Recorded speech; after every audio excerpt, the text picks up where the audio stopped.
Hi guys. Yeah, I was at home working on the computer yesterday doing something. I had the TV on in the other room, and hardball came on. Now I like hardball, and so I'm sort of listening to it while I'm working, and he brings on this guy named Peter Sprigg to explain D.A.T. Don't ask, don't tell, don't pursue, which is it. He's up the Family Research Center, and I had to get a copy of this and post it for you guys to see this. I have never seen such a fucking bigot on TV. Thank you much, and I will be posting on this site the link to the full segment. Thank you much.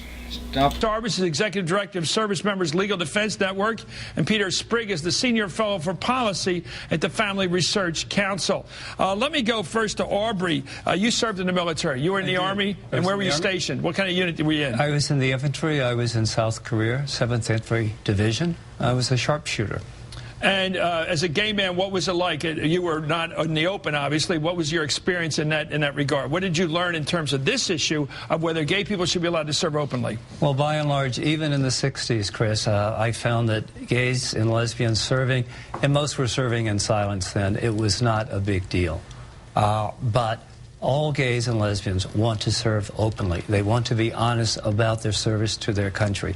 And as Admiral Mullen said today, it comes down to integrity, and every service member counts, gay or straight.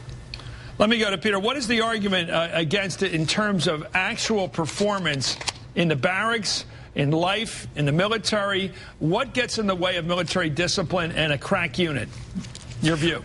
Well, performing as soldiers.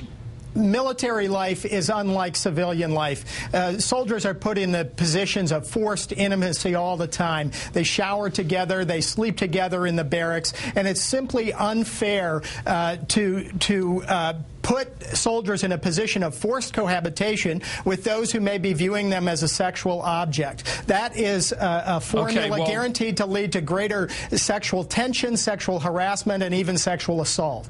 But my dad was in the military, my brother's in the military. Everybody I know who's ever been in the military says there are gay people in the military, and they're known to be gay. What you say we don't want to have a situation where gay people are in forced intimacy with straight people, but isn't that the case now? It's simply not official. Isn't that the case now? Are you saying there are no gay people in the barracks or on submarines or in any other kind of intimate setting, as you put it? Well, to the extent that is the case now... well, it is true, isn't it? First of all, let's agree on this. Are you questioning whether there are not sizable numbers of Americans who have gay orientation, who are gay men and women, who are serving in the military? Did you deny that? There's significant numbers of them right now. Well, I don't know how sizable or significant the numbers are, but I would agree that there are some. I thought you were an expert in this field. Well, I don't know. No, you're on television talking about an area I thought you knew something about. You don't know? There are no polls of how many people are gay in the military, because if they were to admit that, is there a significant number? I'm not asking you for a percentage. Do you deny that we, in the history of our country, have had an experience of gay men and women serving in the military, a significant experience? It's not new to us. Do you acknowledge that? There are people who have experienced homosexual attractions who have served in the military and do continue to serve in the military, but they are restrained in their behavior by the current policy. If we had a policy where people were considered bigoted if they were opposed to same-sex conduct, then there would be much greater danger of misconduct on the part of the homosexuals, and much greater likelihood that people who object to that would simply choose not to serve at all. Well, Chris, there's no data, there's no evidence to support the assertion that was just made by this gentleman. Well, there is 58% of currently serving members told the Military Times they would not support this. And what this gentleman is suggesting and putting out on the table is insulting to all service members, gay and straight. It's about professionalism. Gay soldiers and sailors are professionals, as are their straight counterparts. At the end of the day, it's about professionalism. It's about getting the mission done. And it's not about your sexual preference or orientation. Well, that's exactly the point I'm trying to make. The military should not be used as an avenue for social reengineering. The purpose of the military is to fight and win wars, and we need the force that's most effective to do that. You go at it. You go at it. No, come on. The purpose of the military is to defend this country. We need every service member who is qualified to be on active duty today to be defending this country. Their sexual orientation is not a factor. It's about the mission, it's about professionalism, and as Admiral Mullen said today, it's about integrity. No one should have to lie to fight and die for this country. Well, let me just try one more time at Peter. I accept completely your right to make this case. This is an American debate which is very much alive, so I'm not taking sides exactly in this debate, although I do have a position. Let me ask you this. What should a young woman or man, say 22 years old, out of college, officer material, they want to serve their country, but they're gay. What should they do?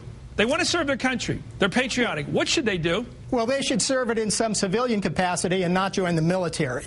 Because Why not? Because the presence of homosexuals in the military is incompatible with good order, morale, discipline, and unit cohesion. Well, that's exactly what Congress found in 1993, and that's what the law states. Again, there is no data, there is no evidence, there is no study whatsoever that you can point to support that outrageous statement. I think what we have, and what I would also suggest to you is that 79% of Americans today support open service. They support gays and lesbians being able to serve their country openly. Indeed, I would say to you that the latest Gallup polling shows that 61% of weekly churchgoers support gays and lesbians being able to serve openly. Indeed, 58% of conservatives support repeal of Don't Ask, Don't Tell. So what's your response, sir? Well, don't ask, don't tell is the Clinton compromise policy, which is actually incompatible with the law that was passed by Congress. There's almost universal misunderstanding about that. I'd like to see us do away with this don't ask, don't tell and simply enforce the law that was passed by Congress. What I hear you're saying is that you believe that gays and lesbians should not serve their country in the uniform whatsoever. That's absolutely right. Not only are you opposed to repealing Don't Ask, Don't Tell, you would prohibit all gays and lesbians from serving their country.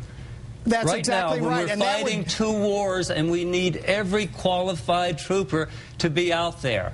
The percentage of people, the number who would refuse to serve in the military if they're forced to serve with open homosexuals would dwarf the number of homosexuals who would actually volunteer. There is no basis, in fact, for that assertion. There's a Military Times poll which showed that 10% of currently serving military would consider not re-enlisting if the military was open to homosexuals. Of the readers of the Military Times. Well, that's the only indication we have of the views of currently serving members. Let me ask you, Peter, do you think people choose to be gay? People do not choose to have same-sex attractions, but they do choose to engage in homosexual conduct. And that's conduct also which, incidentally, is against the law within the military. It violates the Uniform Code of Military Justice. It doesn't make any sense for us to be actively recruiting people who are going to violate the Uniform Code of Military Justice. Do you think we should outlaw gay behavior?